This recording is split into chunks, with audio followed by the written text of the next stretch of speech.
Кутмандуу кечиңиздер менен, урматтуу кесиптештер, ата энелер. Бизде азыр сабагыбызда кечки учурда мейманда нейростет клиникасынын негиздөөчүсү, невролог, алголог, врач Мунара Исаева Куштабаевна маанилүү сабак өтөт сиздерге. Бизде Кыргызстан боюнча катышып жатышат, четинен кошула бересиздер. Анда сиздерге сабагыбызды баштайлык. Мунара Исаевна, Куштабаевна, сизге сөз беребиз. Саламатсызбы? Кутмандуу кечиңиз менен. Саламатсыздарбы? Ушундай кеч уюштуруп жатканыңарга рахмат. Негизи биякта неврологиялык тараптан баш оору боюнча биз маалымат берели деп чечкенбиз. Анткени именно ушул тармакта чоң жаңылыштар абдан көп, туура эмес аныкталган диагноздор абдан көп жана тастыкталган эмес медицина менен дарылаган адамдар бизде эле ички неврологдордун арасында абдан көп. Ошондуктан бүгүн баш оору жөнүндө айтып берейин дегем. Негизи эле баш ооруган адамдардын баарына тең эле пайдалуу болот жана башы ооруган сиздердин тааныштарыңарга, ата энелериңерге, балким бир туугандарыңарга деле пайдалуу болушу мүмкүн. Өзүм жөнүндө айта кетсем, ошол нейросеть клиникасынын негиздөөчүсүмүн. Мен врач-невропатологмун өзүм, алголог дагы. Алголог бул боль менен иштеген врач, алголог деп айтылат. Анан кийин болсо эң көп кайрылган бейтаптар бизде бул баш оору менен кайрылышат. Ошондуктан баш оору эң актуалдуу тема деп бүгүн заманбап эмне менен дарыласак болот, ошонун баарын айта кетсек деп силерге чечтик. Мен негизги эле Кыргызстанда эле окуй бербестен негизи башка өлкөлөргө дагы барып окуп келем. Ошондуктан биздин Кыргызстанда негизи эле 25-30 жылга чейин биздин медицина тармагыбыз артта калып кетиптир. Ошондуктан бизде көп маалыматтар артта калган жана туура эмес түшүнүктөр көп калыптыр. Ошондуктан ошолорду айта кетелик дедик. Эң биринчи баш оору бул экиге бөлүнөт.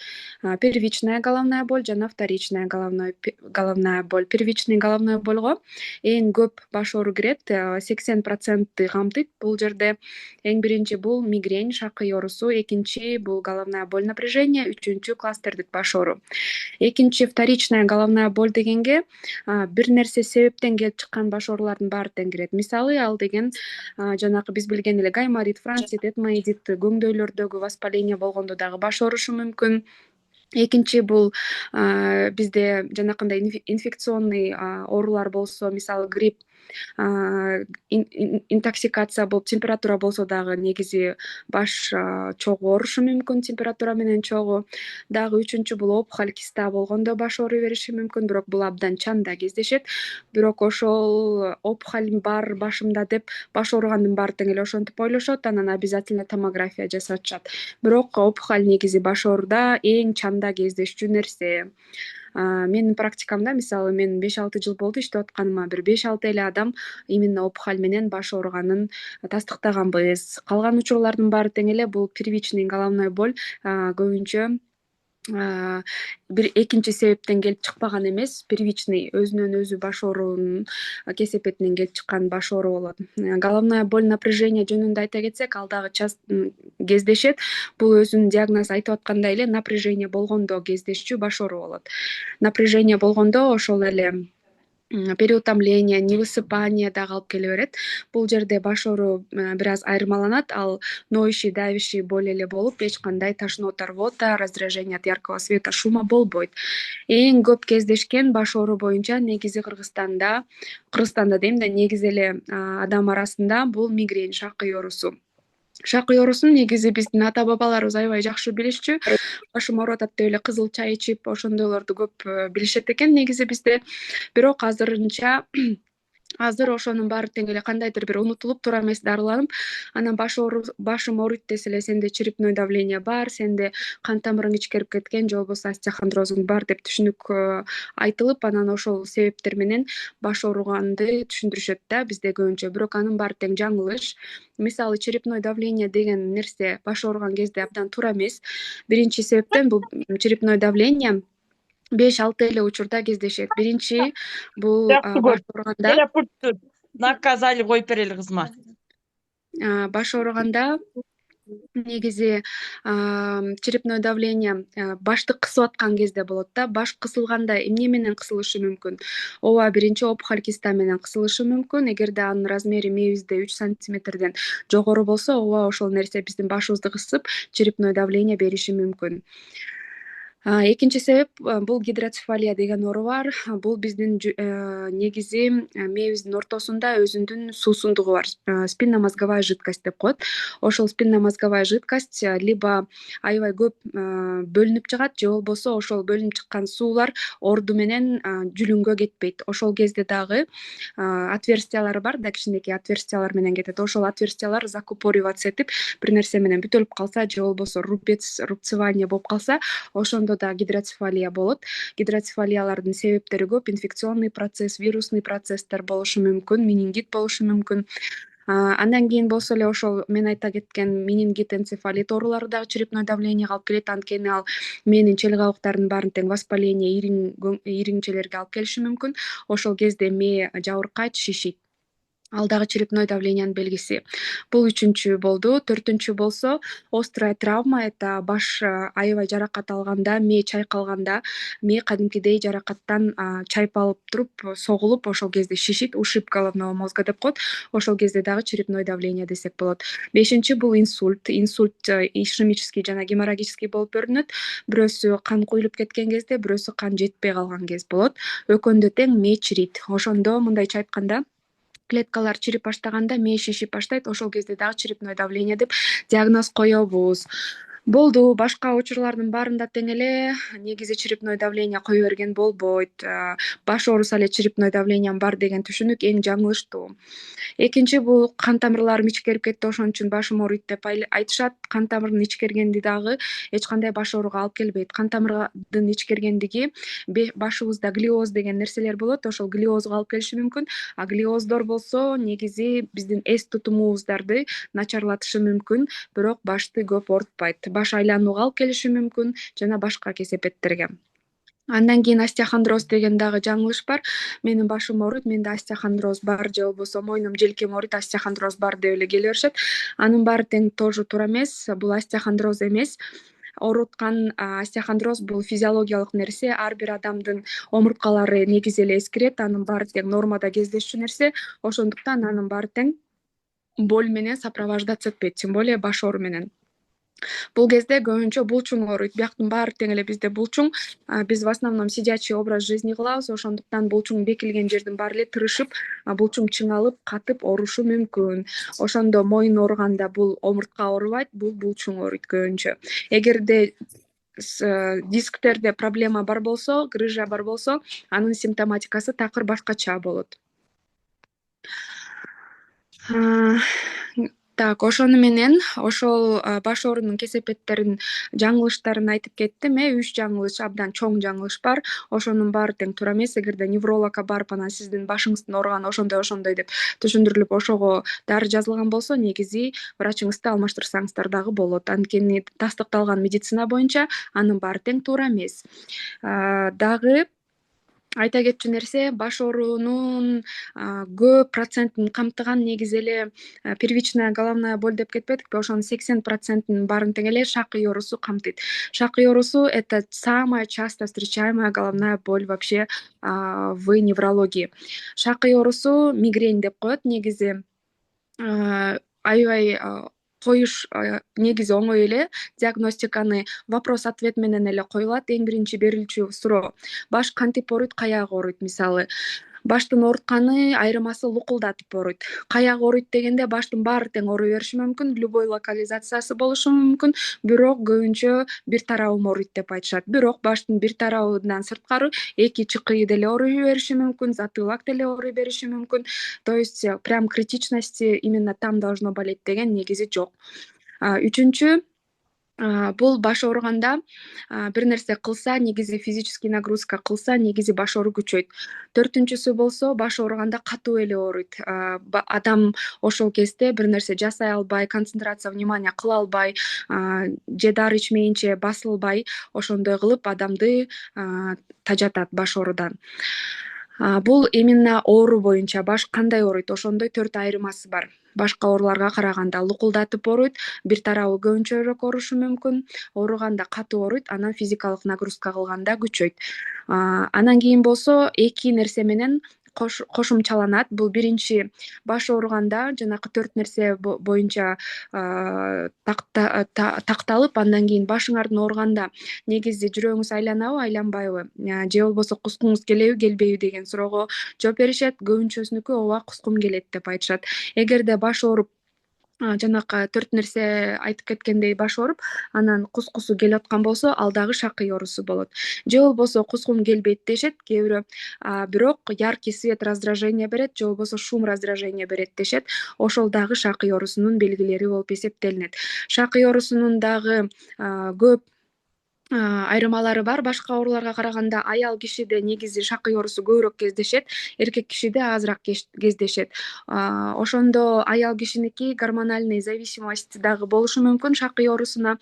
Бул жерде менструациябыз келет го, ошол кезде дагы шакый оорусу күчөйт. Мисалы аялдардыкы боюнда бар кезде первый триместр бир 2-3 ай баш оорушу мүмкүн, анан 3 айдан баштап 9 айга чейин наоборот баш ооруу жоголуп кетет. Ошондой дагы боюнда бар аялдардын айырмалары бар. Андан кийин болсо шакый оорусу кичинекей балдарда дагы кездешет, даже новорожденный 3-4 айлык болгон балдарда дагы кездешет. Ошондуктан шакый оорусу бул төрөлгөндөн баштап тетиги карганга чейин боло бериши мүмкүн. Эң жаман нерсеси шакый оорусу айыкпаган оорулардын арасына кирет. Ошондуктан невропатологдор негизи баш ооруну азайтып бере алабыз. Эгерде 10 жолу башыңыз ооруса, 1-2 жолу кылып бере алабыз айына. Эгерде аябай катуу ооруп сизди тынчсыздандырса, анда биз акырыныраак оорутуп бергенде кыла алабыз. Негизи тастыкталган медицина боюнча ошондой деп рекомендациялар берилет. Андан сырткары айырмасы бул баш ооруганда кээ бирөө негизи башын оорурун сезишет. То есть аура деп коет. Эгерде 1 саатка чейин баштын ооруруна чейин аура болуп, мисалы көзүнө чыбырчыктап бир нерселер жалтырап, жылтырап көрүнүп башташы мүмкүн, жарымы көрүнүп, жарымы көрүнбөй калышы мүмкүн, точка пайда болушу мүмкүн көздөрүнө, зрительный нарушение болот көбүнчө. Кээ бирөө такыр внимание, концентрация кыла албай мындай ступорго түшүп калышы мүмкүн. Кээ бирөөнүн ашказаны ооруп башташы мүмкүн. То есть ар кимдин ощущениясы башында, баш оорурда ар кандай болот. Кээ бирөөнүндө аура бар, кээ бирөөнүндө аура жок. Аурасы барлардыкы кичине тяжелее протекает деп эсептелиниши мүмкүн. Мигрендин да ар кандай түрлөрү бар. Бирөөсү болсо мисалы вестибулярная мигрень. Вестибулярный мигрень бул баш айлануу менен дагы коштолот. Андан кийин болсо гемипаретическая форма мигрени деген бар. Ал мисалы ошол баш оорурда же болбосо ооруп аткан кезде жарым тарабы даже иштебей калышы мүмкүн. Бул инсультка окшош болуп протекать этет, бирок исследование кылса башында эч кандай инсульт жок болот. Ошондуктан ошондой да формалары бар мигрендин. Диагностика боюнча көп нерсени камтыйт негизи. Андан кийин болсо диагностика боюнча мен айтып кеткендей эле вопрос ответ деле жетиштүү болот. Эгерде биринчи жолу невропатологко кайрылып атсаңар, электроэнцефалограмма жана МРТга жөнөтүшү мүмкүн. Именно баш ооруганыңардын себеби башка нерсе болбой элеби деп бир сыйра карап коюш керек. Эгерде уже баардыгын каралган болсо, томографияңар таза болгон болсо, электроэнцефалограммаңар дагы таза болгон болсо, анда сизге жанакы суроо жооп менен положительный знактарыңар бар болсо, анда мигрень шакый оорусу коюлуп, анан дарылоо жолдору башталат. Дарылоо жолунда эмне кылыш керек, эмне кылбаш керек? Бул жерде дагы абдан чоң суроолор бар. Мисалы дарылоо жолунда баары тең эле баш ооруса аптекага барып эле тримол, сидалгин, пенталгин, жанакындай цитрамондордун баарын иче берет. Мен айтып кеткен дарылардын баарын ичкенге болбойт. Анткени алардын баары тең негизи тастыкталган медицина боюнча лекарственно индуцированный головной боль деп коет. То есть головная боль от обезболивающего препарата деген нерсе бар. Ошондойду чакырат. То есть в какой-то мере они вызывают даже зависимость. Например, почему нельзя пить цитрамон или тримол? Они содержат в составе кофеин. Кофеина там содержится столько, сколько в одной таблетке, например, содержится 5 кружка крепкий кофе ичкендей кофеин содержится. А кофеин в такой дозировке вызывает зависимость. Также нельзя пить пенталгин, сидалгин. Почему? Потому что в составе их помимо даже фенобарбитала содержится еще такой очень серьезный препарат кадеин. А кадеин считается наркотическим препаратом. Это обычный наркотик, который вызывает зависимость. Если пенталгин принимают сначала одну таблетку, ему очень хорошо помогает, сразу снижает головную боль. В последующем, через некоторое время, одна таблетка уже не помогает, они начинают пить по 2 таблетки, 3 таблетки, 4 таблетки, и так постепенно вызывают у себя зависимость. У них сразу происходит, так сказать, это называется еще аптечными наркоманами, таких людей, которые, не понимая, что они делают, принимают разные препараты и не знают состав этих препаратов. Аналгин, например, совсем нельзя принимать, потому что он вызывает агранулоцитоз. Это такое понятие, когда очень резко снижается иммунитет. Поэтому этот препарат тоже нельзя принимать. Какие можно препараты принимать? К этому вопросу мы подошли. Самый мой любимый препарат, который я много назначаю и который я рекомендую всем, он самый безобидный, дешевый и всегда доступный, это препарат ибупрофен. Он есть что в сиропе можно давать детям, он есть и в таблетированной форме. Также он есть в свечах в виде и так далее, да? Ибупрофен пьется в дозировке 1 или 2 таблетки. Эта дозировка зависит от возраста пациента. Детям другая дозировка, взрослым другая дозировка. Взрослым сейчас буду рассказывать. Это 400-800 миллиграммов. Это 1 или 2 таблетки. И есть нюансы, как правильно пить и чтобы обезболить правильно при мигрени головную боль. Биринчиден, орусча айта берсем деле түшүнөт болушуңар керек, анткени бизде 11 жыл орусча окуп, анан кайра медакадемиядан 8-9 жыл орусча окуганбыз. Ошондуктан китептердин баары тең кыргызча отурулган эмес, баардык нерсе орусча болгондуктан объяснять баарын тең кыргызча отуруп немного тяжело. Ибупрофенди туура ичиш керек, да, баш ооруганда. Надо принимать не позднее, чем через час от начала головной боли. Если вы принимаете позже, чем через час от момента начала головной боли, тогда, возможно, обезболивающее вам не поможет. Почему? Потому что у мигрени есть фазы головной боли. Первая фаза и вторая фаза. Первая фаза длится около 1 часа. Это период, когда происходит именно вот это воспаление, нейроваскулярное воспаление и вазодилатация. Именно если в этот период вы успеваете принимать обезболивающее, то оно вам помогает. Если вы пьете обезболивающее позже, чем через час, оно, возможно, вам не поможет. И даже ничего не поможет. Ошондуктан, если вы обнаруживаете у себя или у близких мигрень, надо советовать, наоборот, быстрее принимать препарат, а не выжидать или ждать, что само пройдет. Дальше можно какой препарат принимать? Это парацетамол. Парацетамол можно принимать всем: детям, беременным, старикам, старушкам, взрослым и так далее. Парацетамол принимается в дозировке 500-1000 миллиграммов. Это тоже 1 или 2 таблетки, тоже не позднее, чем через час от начала головной боли. Дальше можно еще доступный препарат, это аспирин.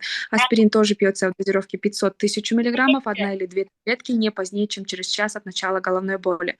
Но у аспирина по сравнению с парацетамолом либо с ибупрофеном есть свои побочные эффекты. Это в первую очередь кровотечение. Это может быть внутреннее кровотечение, ашказаны канашы мүмкүн, язвалары бар болсо аларга ичкенге болбойт.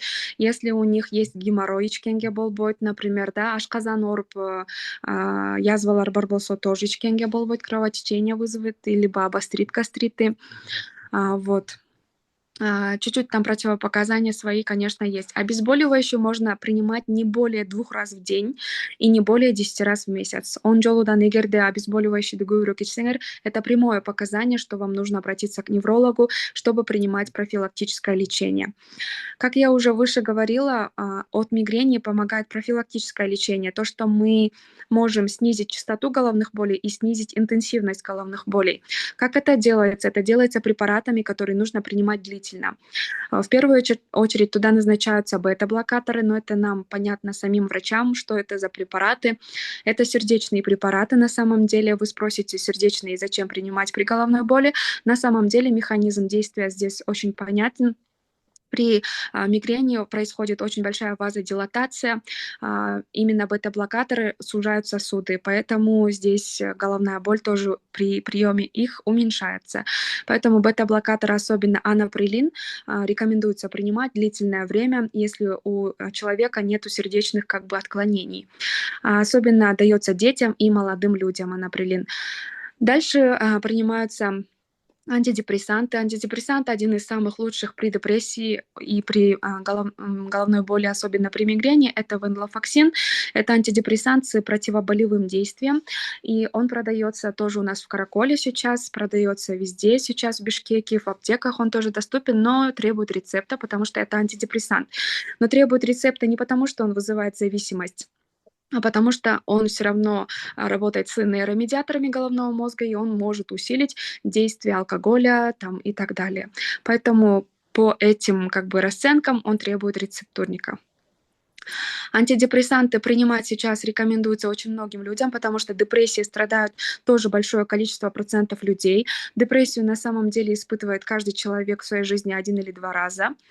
И просто мы их не выявляем, потому что у нас в обществе не принято считать депрессию болезнью, да, у нас насмешки сразу, неправильное восприятие такого человека, который в депрессии. Но на самом деле по-научному, если взять, то депрессия — это одна из самых тоже опасных заболеваний, которые вызывают гибель нейронов в головном мозге. Она нейротоксичная. Она вызывает снижение памяти, внимания, мышления, она снижает, нарушает сон, внимание, а также вызывает чувство вины, мотивация снижается, человеку не хочется ничего делать, чувство лени, да, все время. То есть человек становится в каком-то в сером мире, где не может ощущать радости к жизни и испытывать, жить нормально. И она также еще кардиотоксичная, депрессия, потому что депрессия вызывает сгущение крови, вызывает перепады повышение или снижение давления, а также вызывает быстрое развитие атеросклероза сосудов. Атеросклероз — это когда наши сосуды обволакиваются холестерином, то есть биздин қан тамырларыбыздын баарын тең эле май басып баштайт, ошол дагы батыраак болуп баштайт депрессия болгон адамда. Депрессия болгон адамдар негизи 50-60%ке батыраак карыйт и 50-60%ке батыраак алжыйт. Анткени депрессия быстрее вызывает деменцию и быстрее вызывает болезнь Альцгеймера и все другие заболевания вместе. Поэтому депрессию не стоит игнорировать и думать, что с вами все в порядке. Депрессию тоже надо лечить. И депрессия часто встречается у людей, у которых имеется мигрень, головная боль. Почему? Потому что головная боль, он очень искажает качество жизни человека, он мешает нормально жить, мешает нормально функционировать.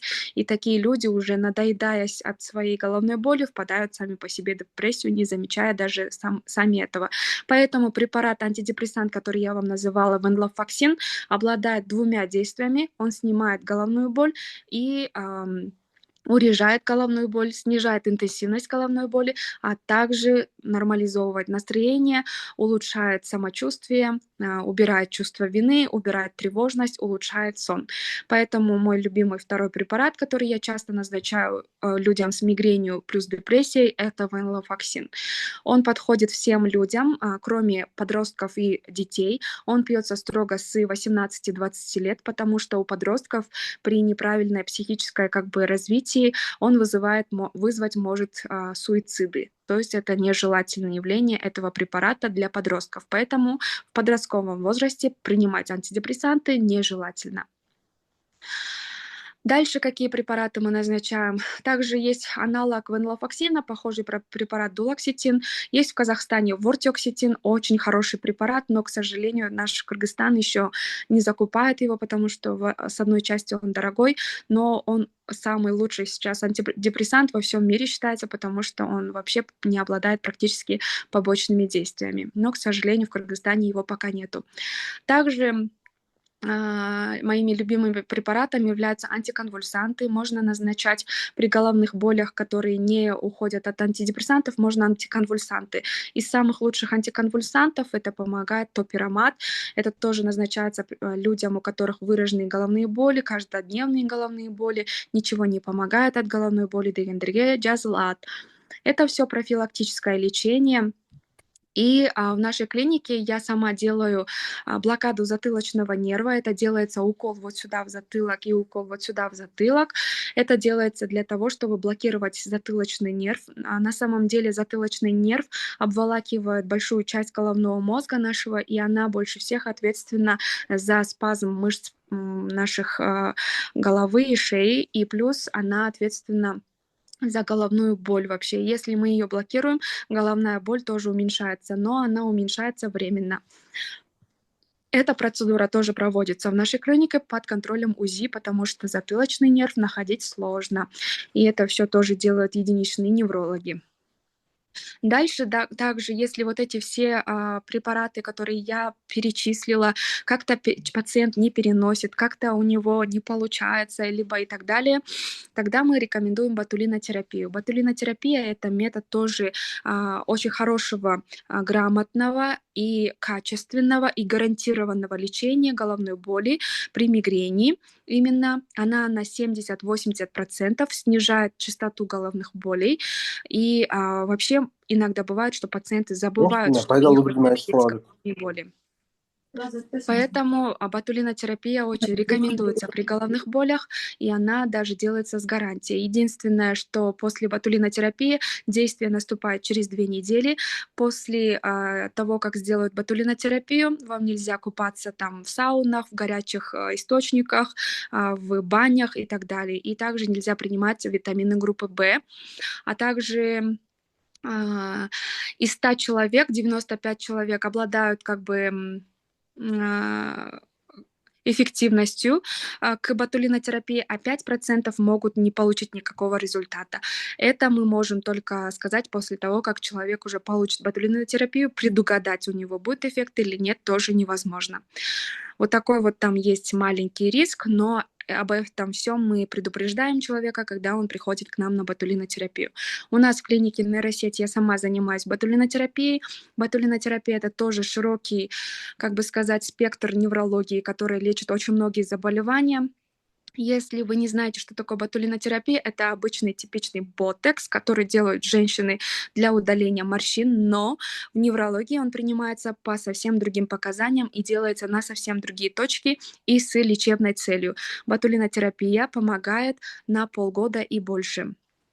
И с каждым разом эффективность ее увеличивается. В Кыргызстане делать ботулинотерапию дорого, сразу скажу. Это стоит для мигрени, головная боль при мигрени у нас в клинике стоит 30 тысяч. В Бишкеке дороже стоит и так далее. В Казахстане, в России, в Европе ботулинотерапию, вот эти препараты государство даже бесплатно выдает, потому что это препарат с доказанным эффектом, с доказанным как бы снижением количества головных болей. На этом, наверное, моя краткая информация все. Думаю, что чуть-чуть было полезно для того, кто ботулинотерапия не содержит гормонов. Это миф. Үй шартында, как я сказала, нужно пропить парацетамол либо ибупрофен. Также нужно соблюдать режим, кстати. То, что обязательно нужно делать при мигрени, режим играет роль, потому что мигрень обладает своими провоцирующими факторами, а это провоцирующие факторы — это несоблюдение режима сна, бодрствования, вовремя надо спать, вовремя просыпаться. Если человек плохо поспил, то тоже будет головная боль. Также нужно режим питания соблюдать, вовремя кушать. Голод тоже провоцирует у некоторых головную боль. Стрессовые ситуации у некоторых понервничали, начинается головная боль, то есть избегать это тоже нужно. Также головная боль не любит некоторые продукты, особенно некоторые сорта сыров, орехов и так далее. Глутамат содержащие продукты не любит мигрень. А наоборот, мигрень любит, когда она начинается, горячий, крепкий красный чай попить можно, либо хорошенько кофе можно крепкий попить и прилечь в темной, тихой комнате поспать, потому что мигрень обычно проходит после хорошего сна.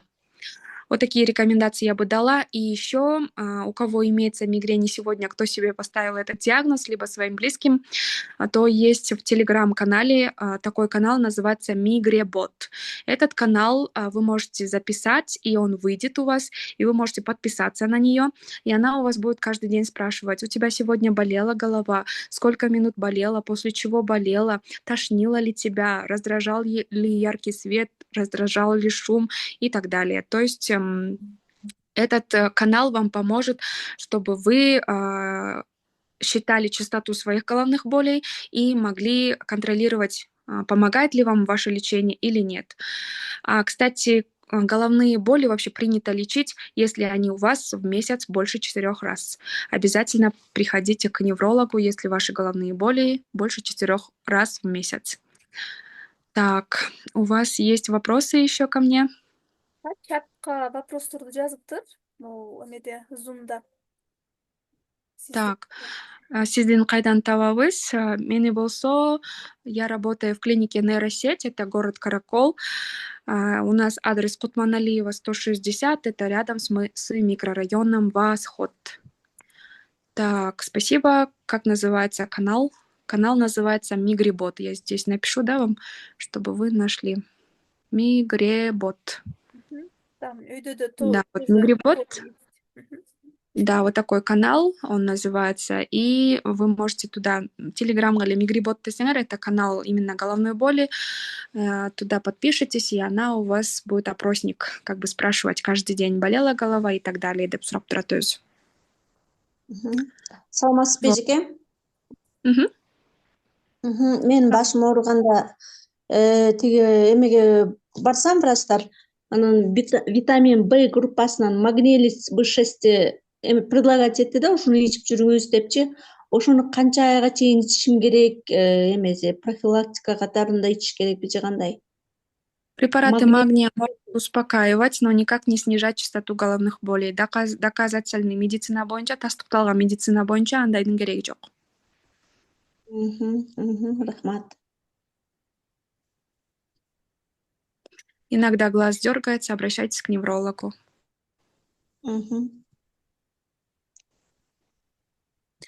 Клиника нейросеть, город Каракол. Город Каракол, Каракол шары, нейросеть клиникасы. Биздин эме дагы бар, кааласаңар эмеге подписка кылсаңар болот. Инстаграм бар бизде, нейросеть Каракол дегенге подписка кылсаңар болот. Нейросеть клиник, то есть. Сейчас я вам напишу тоже.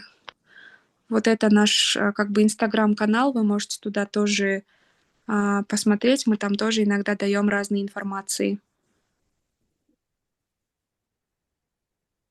Эжеке, онлайн запись кылып консультация алсак болобу? Запись болуп. Да, у меня есть онлайн-консультации. Онлайн-консультации стоят у меня 1500 за 20 минут. Я могу вести онлайн-консультации. Кстати, это тоже я недавно начала практиковать. Оказывается, можно, да, тоже решать некоторые проблемы. Можно будет. Тогда вы мне пишите на личную. Я вам напишу номер телефона. Мой номер 702 992 и 689. Вы пишете сюда мне, и мы согласовываем время, когда мне будет удобно с вами будет поработать, и я уделяю вам 20 минут времени.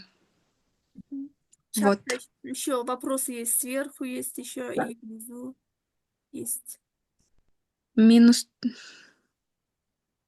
Менструация убагында эмне үчүн баш ооруйт жана эмне ичүүгө болот? Менструацияны жөнүндө мен айтып кеттим, ошол шакый оорусу менен байланыштуу болот. Менструацияңар болуп атканда баш ооруса, это шакый мигрень оорусу. Ошол эле парацетамол, ибупрофендерди ичесиңер, же болбосо жардам бербесе неврологко кайрыласыңар. Климакс учурунда дагы головной боль дейт. Что вы посоветуете дейт?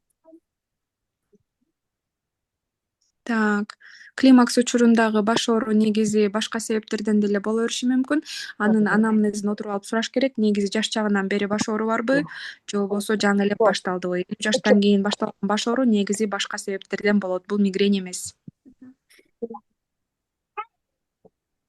Эжеке, номериңизди кайталап коесузбу?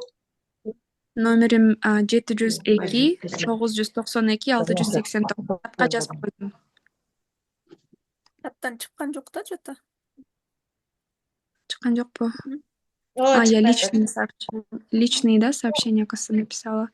05 ой 902 702 992 689 менин номерим. Рахмат эжеке. Тоже что-то, да, не написала, кажется. Менин башымдын оң жагы көп ооруйт. Эмне себептен? Себептери толтура, аны кечке разбирать этип отура берсек болот.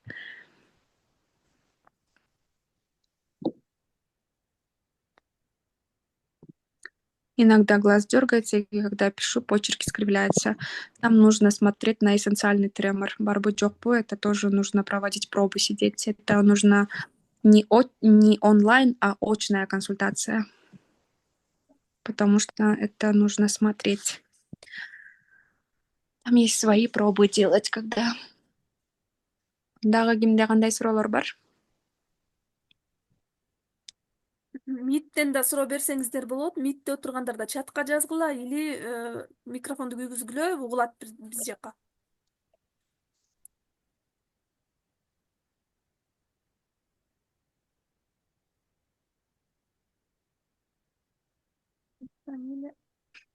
Исаева Мунара Куштарбековна.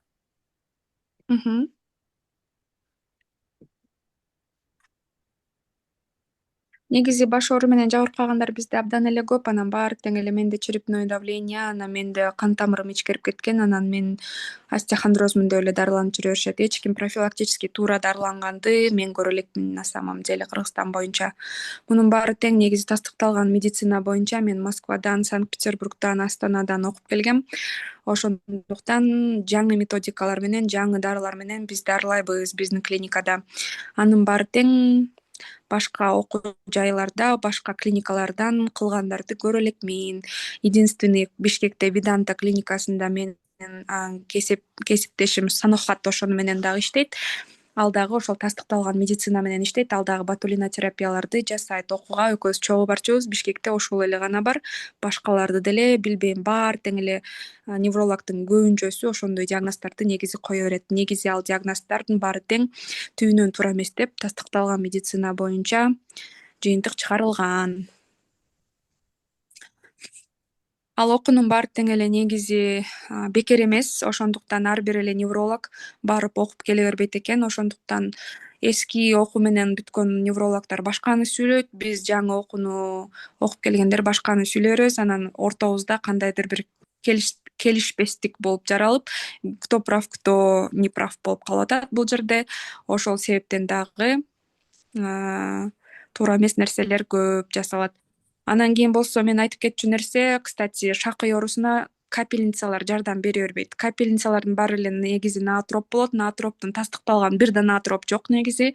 Тастыкталган медицина боюнча анын баары тең эле ноль эффект деп айтылат. Плацебо эффект менен жасалган деп айтылат. Плацебо эффект эгерде билсеңер, бул адамдын самовнушениясы. Самовнушение менен адамды 6 айга чейин дарыласа болот. Ошондуктан көбүнчөсү эле 6 ай бүттү, ошондуктан башым ооруп келди деп эле келе беришет.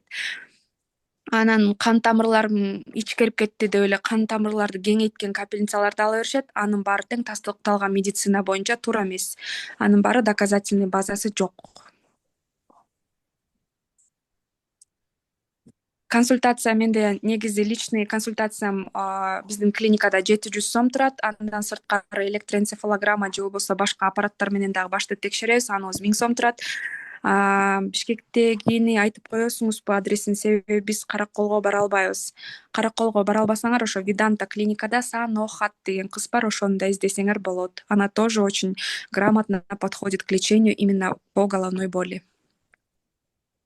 Таких неврологов у нас в Кыргызстане сейчас единицы, потому что единицы только могут оплачивать такие обучения и ходить пропагандировать доказательную медицину. В основном все, можно сказать, все неврологи остальные не занимаются доказательной медициной. Прописывают, можно сказать, фуфломицины, которые не помогают, а влияют на плацебо-эффект, самовнушение человека.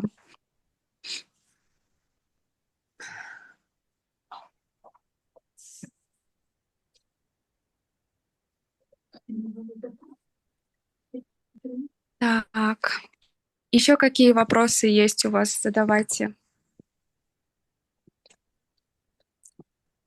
Думаю, все. Наверное, все.